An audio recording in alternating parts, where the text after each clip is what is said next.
بسم اللہ الرحمن الرحیم۔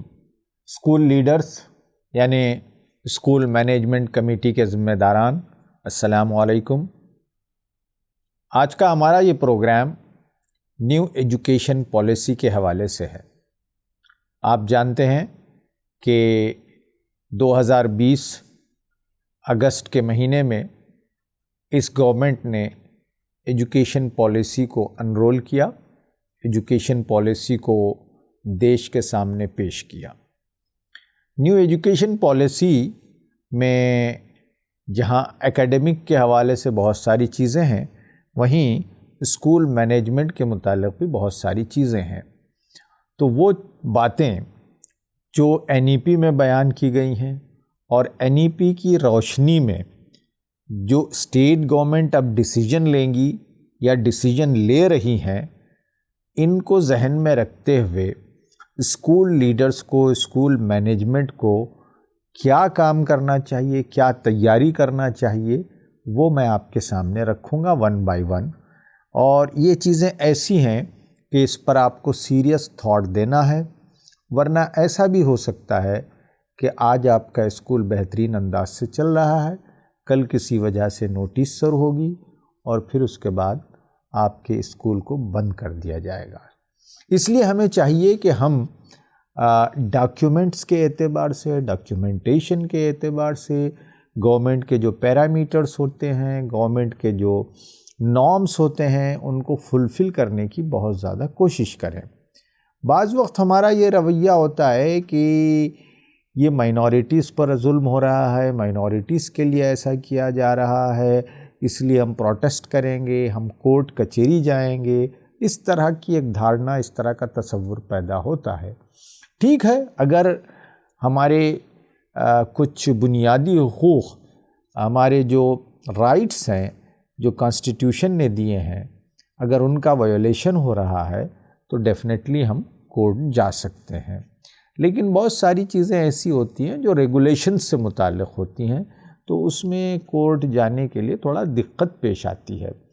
تو کورٹ کا ایک راستہ ہے، لیکن کورٹ کا راستہ ایک آخری گویا حل ہے۔ اس سے پہلے ہم کو جو نارمز گورنمنٹ بنا رہی ہے NEP کو لے کر، ان پر دھیان دینا چاہیے۔ تو آئیے میں چند باتیں آپ کو ون بائی ون آپ کی خدمت میں رکھوں گا، اور میں کوشش کروں گا کہ آپ اس اعتبار سے اپنے آپ کو اپڈیٹڈ کر لیں اور پوری طرح آپ تیار رہیں۔ نمبر ایک چیز یہ کہ آپ کا ادارہ ٹرسٹ کے تحت یا سوسائٹی کے تحت چل رہا ہے، تو آپ دیکھیں اگر ٹرسٹ ہے تو ٹرسٹ کے پیپرز، اوریجنل پیپرز آپ کے پاس ہیں یا نہیں ہیں۔ اگر ہیں تو انہیں آپ ایک فائل میں سنبھال کر رکھیں۔ اور آپ اس کے بعد اگر آپ کی سوسائٹی ہے تو سوسائٹی کے پیپرز ہیں نہیں ہیں، اور سوسائٹی کے الیکشنز وغیرہ کروانے ہوتے ہیں، اور الیکشن کروا کر آپ کو رجسٹرار آف سوسائٹی کے پاس پیش کرنا ہوتا ہے۔ وہ آپ نے پیش کیا ہے یا نہیں کیا ہے وہ دیکھ لیں، اور اگر آپ نے نہیں کیا ہے تو اس کو فوری کر لیں۔ نمبر ایک چیز۔ نمبر دوسری اور بہت امپورٹنٹ چیز میں یہ بتانا چاہ رہا ہوں کہ کسی بھی ٹرسٹ اور سوسائٹی میں ایک چیز درج ہوتی ہے بائی لاز میں کہ ہم اتنے پیریڈ میں اپنے بورڈ آف ٹرسٹی یا سوسائٹی کی کمیٹی کی میٹنگ رکھیں گے۔ فار ایگزامپل اگر آپ کا ٹرسٹ ہے تو آپ نے ٹرسٹ ڈیڈ میں، جسے بائی لاز کہتے ہیں ٹرسٹ کی، اس میں یہ لکھا ہوتا ہے عموماً کہ آپ 6 مہینے میں ایک میٹنگ کریں گے، 3 مہینے میں ایک میٹنگ کریں گے۔ اسی طرح سوسائٹی میں بھی ہوتا ہے۔ تو یہ جو میٹنگ ہوتی ہے، اس کے منٹس کا آپ کو ریکارڈ رکھنا ہوتا ہے۔ بہت سارے ہمارے ادارے ایسے ہیں جو رجسٹرڈ ہو جاتے ہیں لیکن ان کا کوئی ریکارڈ نہیں ہوتا۔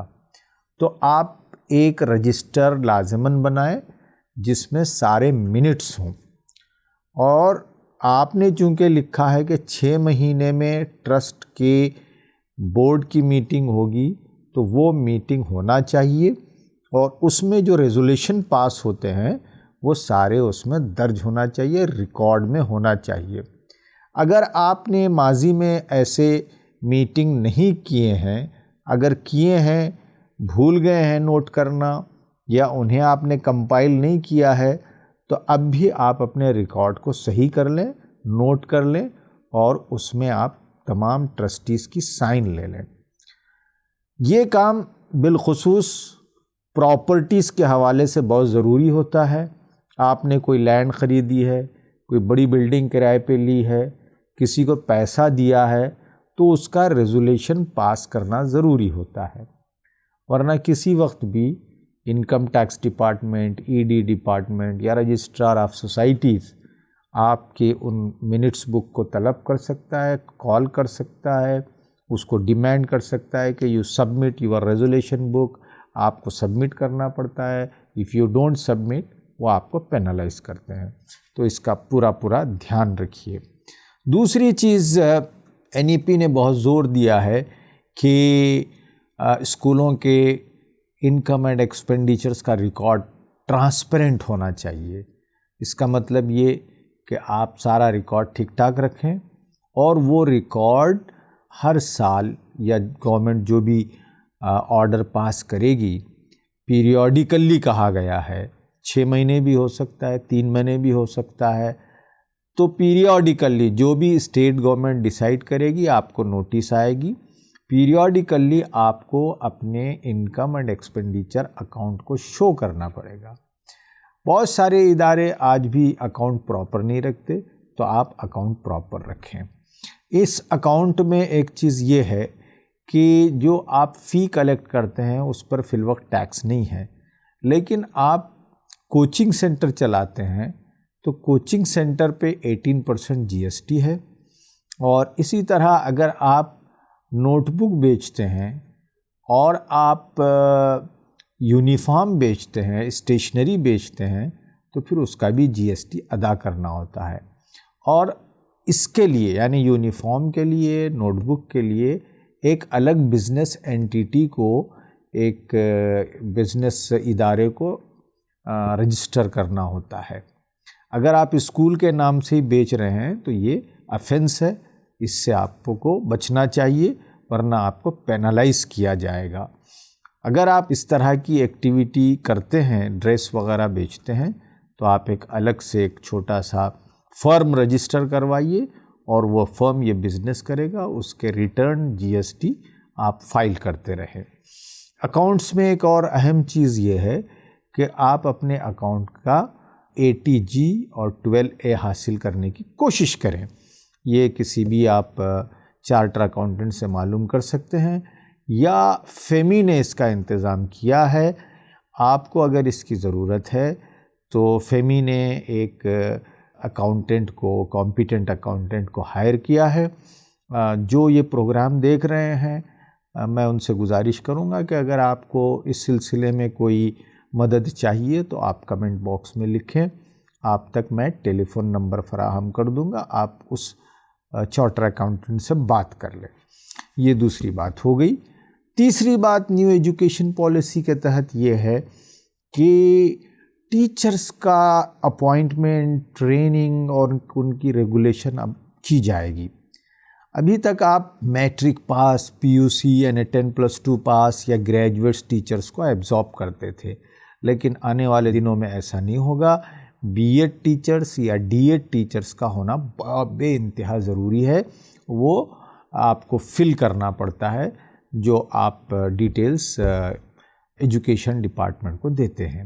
اچھا، کئی اسٹیٹ میں تو یہ شروع بھی ہو چکا ہے۔ اسٹیٹ ڈپارٹمنٹ، ایجوکیشن ڈپارٹمنٹ پوچھتا ہے کہ آپ کے پاس کتنے ٹیچرز ہیں، کتنے کوالیفائڈ ٹیچرز ہیں، BEd ہیں یا نہیں ہیں۔ ابھی سختی نہیں ہے، لیکن آنے والے برسوں میں اس کی سختی ہوگی۔ نیشنل لیول پر اس کا ایک الگ سے شعبہ بنانے کا NEP نے کہا ہے۔ اب اس میں آپ کیا کریں؟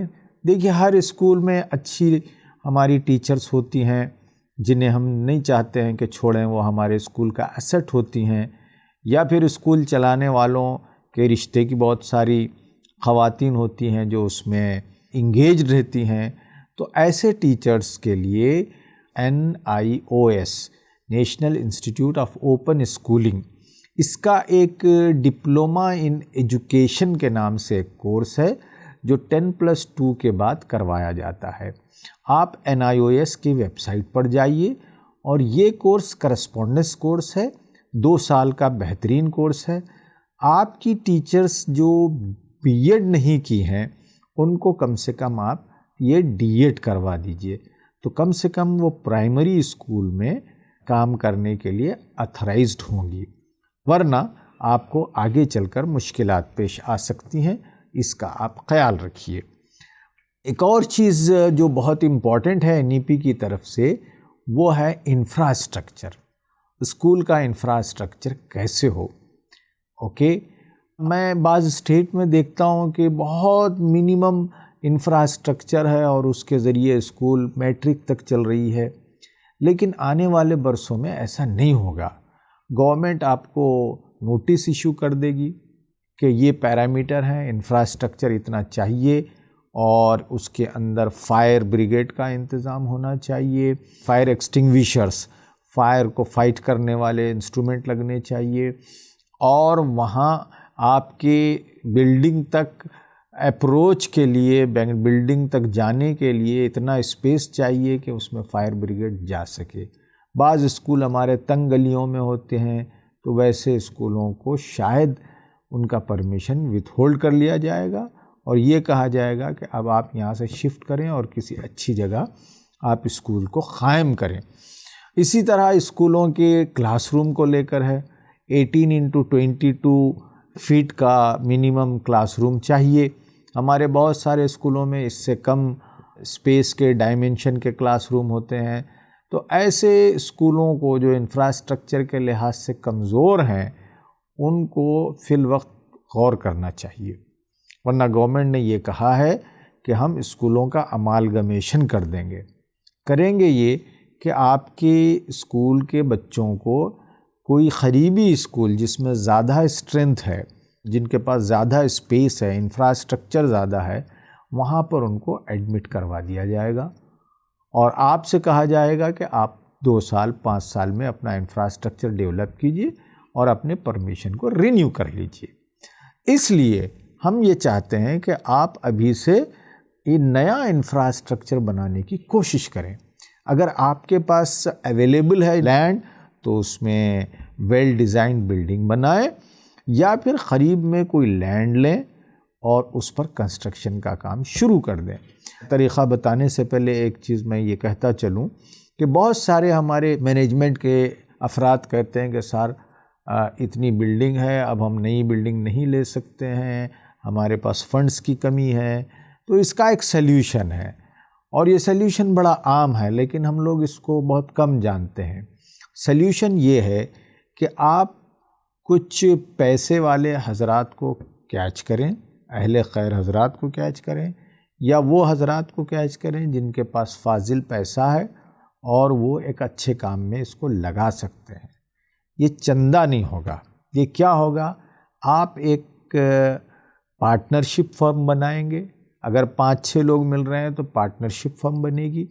اگر 5-6 لوگ سے زیادہ لوگ جمع ہو رہے ہیں، 50 کے قریب لوگ ہو رہے ہیں، تو آپ ایک پرائیویٹ لیمیٹڈ کمپنی بنائیں گے۔ وہ private limited company infrastructure develop کرے گی، یعنی وہ پرائیویٹ لیمیٹڈ کمپنی لینڈ خریدے گی، بلڈنگ کنسٹرکشن کرے گی، اور اس پرائیویٹ لیمیٹڈ کمپنی کا ایک کانٹریکٹ، ایک قرار ٹرسٹ کے ساتھ ہوگا اور یہ 30 سال کا ایگریمنٹ ہوگا۔ 30 سال کے ایگریمنٹ کے نتیجے میں ٹرسٹ اس کمپنی کو رینٹ پے کرے گا، تو اس طرح وہ کمپنی کا فائدہ ہوگا اور شیئر ہولڈرز کو پروفٹ ملے گی اور ٹرسٹ کے لیے ایک بلڈنگ آ جائے گی۔ اب اس میں جو پیسے انویسٹ کر رہے ہیں، جو پیسہ انویسٹ کرنے والے افراد ہیں، ان کا منی، ان کا پیسہ سیف ہے، انہیں ریٹرن ملے گا اور کسی بھی ٹائم وہ پیسہ واپس لے سکتے ہیں، ان کا شیئر کسی اور کو بیچ دیا جائے گا۔ تو یہ ایک پورا موڈیول ہے جس کے ذریعے آپ اپنے لینڈ اینڈ بلڈنگ کے مسئلے کو حل کر سکتے ہیں، اور آنے والے برسوں میں جو ایک تھریٹ آنے والا ہے کہ لیس انفراسٹرکچر کے اسکولز بند کر دینے چاہیے، اس سے آپ کم سے کم بچ سکتے ہیں۔ اس کی مزید تفصیلات آپ ہم سے حاصل کیجئے، کمنٹ باکس میں لکھیے۔ اگر کسی کو مزید کنسلٹنسی چاہیے تو آپ مجھ سے بعد میں بات کر سکتے ہیں۔ اور تھوڑا سا بڑھتے ہیں۔ دیکھیے NEP ایجوکیشن کو بھی لے کر اکیڈمک ڈومین میں وہ یہ کہتے ہیں کہ اب نیا اپروچ اختیار کرنا چاہیے۔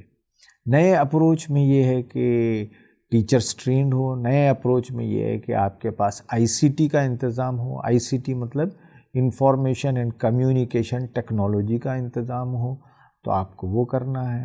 پھر نیو ایجوکیشن پالیسی یہ بھی کہتی ہے کہ آپ کا انٹیگریٹڈ اپروچ ہو اور ویلیو ایجوکیشن ہو۔ تو یہ ساری چیزیں ہیں جو کسی اور موقع پر ہم آپ کو بتائیں گے۔ ایک اور اہم چیز نیو ایجوکیشن پالیسی کے تحت جو آپ کو خیال رکھنی ہے وہ یہ ہے کہ بالخصوص مائنورٹی انسٹیٹیوشن پر آپ دیکھ رہے ہیں کہ بڑی نظر ہے۔ تو اس میں یہ دیکھا جا رہا ہے کہ کیا آپ کے پاس ریلیجس ایجوکیشن ہو رہی ہے، کس طرح کی تعلیم ہو رہی ہے، کیا ہو رہی ہے۔ دیکھیے قانوناً آپ اسکول آورس میں ریلیجیس ایجوکیشن امپارٹ نہیں کر سکتے، ریلیجیس ایجوکیشن نہیں دے سکتے۔ میں آپ کو بہت بنیادی چیز بتا رہا ہوں۔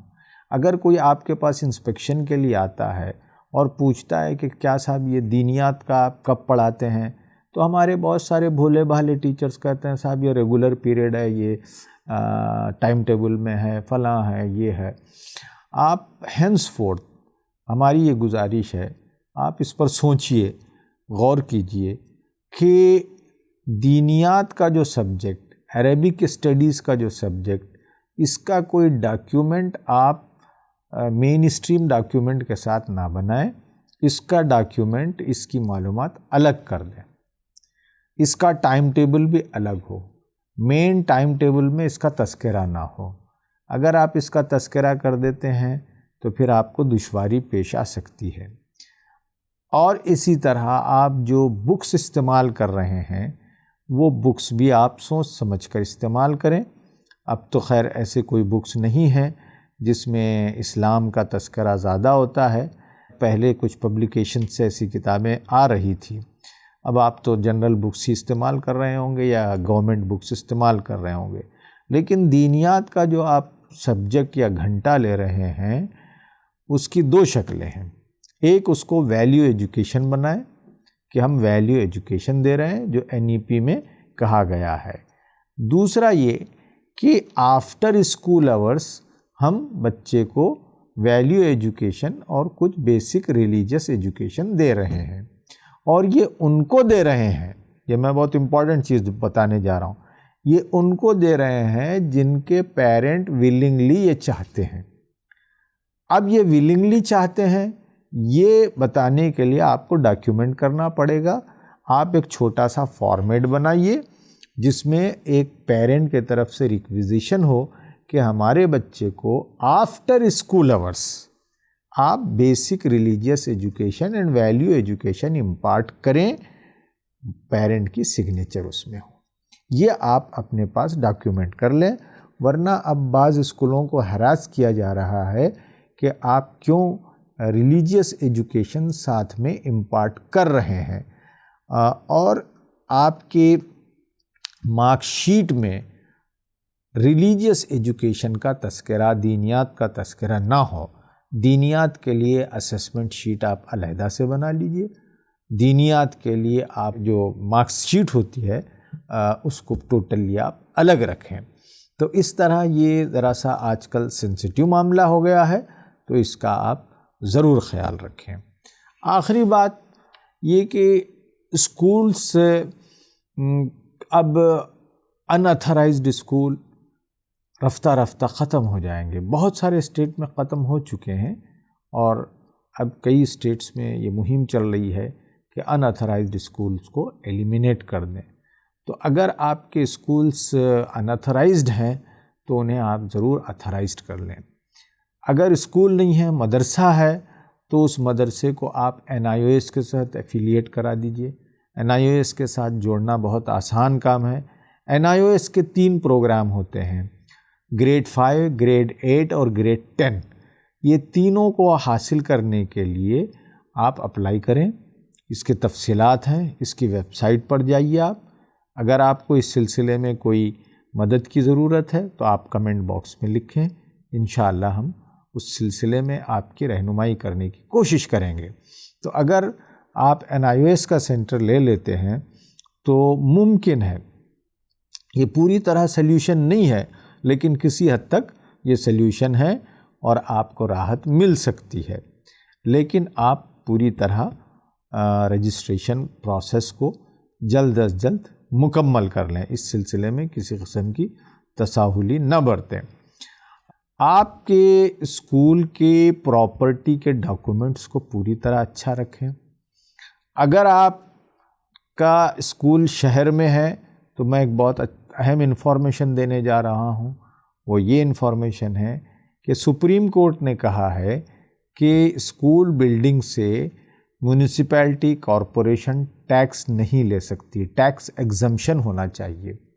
تو آپ اگر ٹیکس ادا بھی کر رہے ہیں تو اس کو آپ روک سکتے ہیں، ججمنٹ کی کاپی آپ ہم سے حاصل کیجئے، اور اگر کوئی لوکل اتھارٹیز آپ کے پاس ڈیمانڈ کر رہی ہے ٹیکس تو آپ وہ شو کیجئے، اس سے آپ بچ سکتے ہیں۔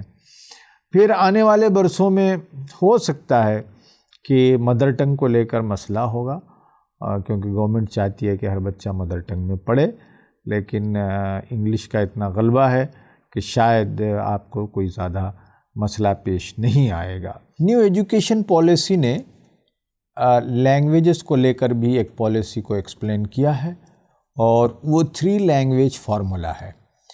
3 لینگویج فارمولے کا مطلب یہ ہوا کہ آپ فرسٹ لینگویج ایک پڑھائیں گے۔ فرسٹ لینگویج وہ ہے جس میں سارے سبجیکٹ آپ پڑھاتے ہیں، عموماً آپ کے پاس انگلش ہوتی ہے فرسٹ لینگویج، یا پھر ہندی یا اردو، ہندی یا انگلش، یہ فرسٹ لینگویج ہوگی۔ پھر اس کے بعد ایک سیکنڈ لینگویج ہوتی ہے، اور پھر ایک تھرڈ لینگویج ہوتی ہے۔ تو 3 لینگویجز آپ لے سکتے ہیں۔ اب یہاں میں ایک چیز بتانا چاہوں گا کہ جہاں ملت کے بچے ہیں جن کی مادری زبان اردو ہے، ان اسکولوں کو چاہیے کہ وہ پہلی، اگر وہ ہندی میڈیم ہے یا انگلش میڈیم ہے تو فرسٹ لینگویج تو انگلش ہوئی، اور میں سمجھتا ہوں کہ ہمارے جو ویورز ہیں، جو لوگ کنیکٹڈ ہیں، وہ زیادہ تر انگلش میڈیم اسکولز چلا رہے ہیں۔ تو اگر آپ انگلش میڈیم اسکول چلا رہے ہیں تو فرسٹ لینگویج تو انگلش ہو گئی، یا پھر کبھی ایسا ہوتا ہے کہ آپ کسی ایک لینگویج کا پرمیشن لیتے ہیں لیکن اس لینگویج میں چلانے کے بجائے آپ انگلش میں چلاتے ہیں۔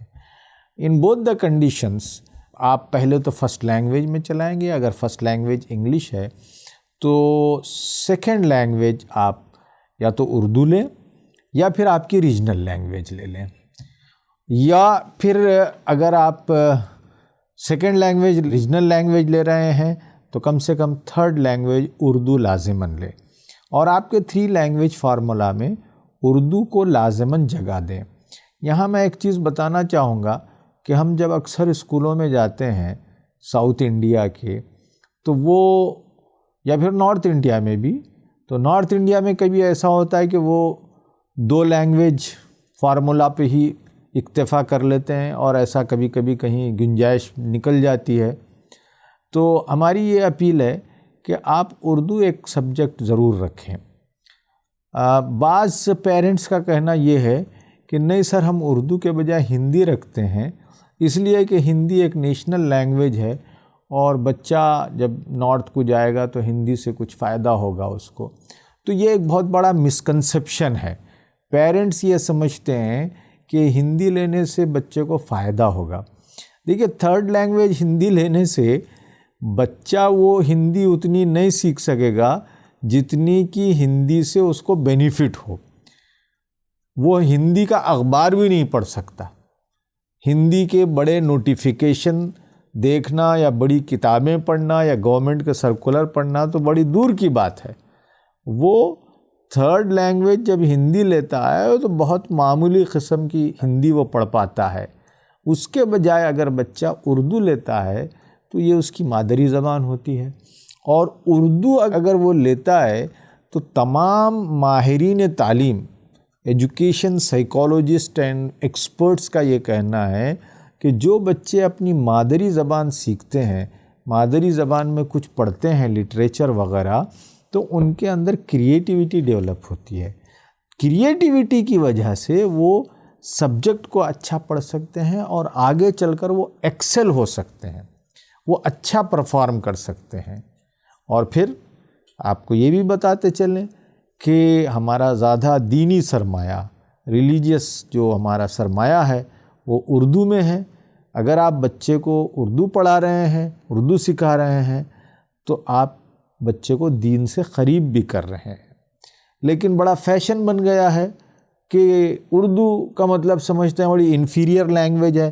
نو نو نو نو اردو نہیں، آپ پلیز ہندی کر لیجئے. تو ہندی سے کوئی فائدہ ہونے والا نہیں ہے، کیونکہ بچہ اتنی ہندی نہیں سیکھتا جتنی کہ اس کو سیکھنا چاہیے. ٹھیک ہے، اگر آپ بچے کو ہندی سکھانے کا ہی شوق ہے تو اور ایک ایڈیشنل لینگویج کے طور پر بھی آپ سکھا سکتے ہیں. لیکن ہم یہ چاہیں گے کہ 3 لینگویج فارمولا میں اردو کو ضرور رکھیں، کیونکہ NEP کی ایک بہت بڑی اسپرٹ یہ ہے کہ بچے مادری زبان میں ایجوکیشن حاصل کریں، اور اس کے پیچھے یہی ترک ہے، اس کے پیچھے یہی ایک اسٹرانگ پوائنٹ ہے کہ بچہ جب اپنی مادری زبان سیکھتا ہے تو وہ ایجوکیشن میں بڑا ایکسل کرتا ہے، اچھا پرفارم کرتا ہے، اس کا پرفارمنس امپروو ہوتا ہے. تو NEP میں تو بہت ساری چیزیں ہیں، لیکن وہ امیڈیٹ باتیں جس پر آپ کو غور کرنا چاہیے اور اپنے اسکول کو ٹھیک ٹھاک کرنا چاہیے، انتظامیہ کو ٹھیک ٹھاک کرنا چاہیے، وہ میں نے آپ کو بتا دیے ہیں. اور کوئی مزید بات ہوگی تو کبھی انشاءاللہ آگے بیان کی جائے گی. میں سمجھتا ہوں کہ فی الوقت اتنا کافی ہے.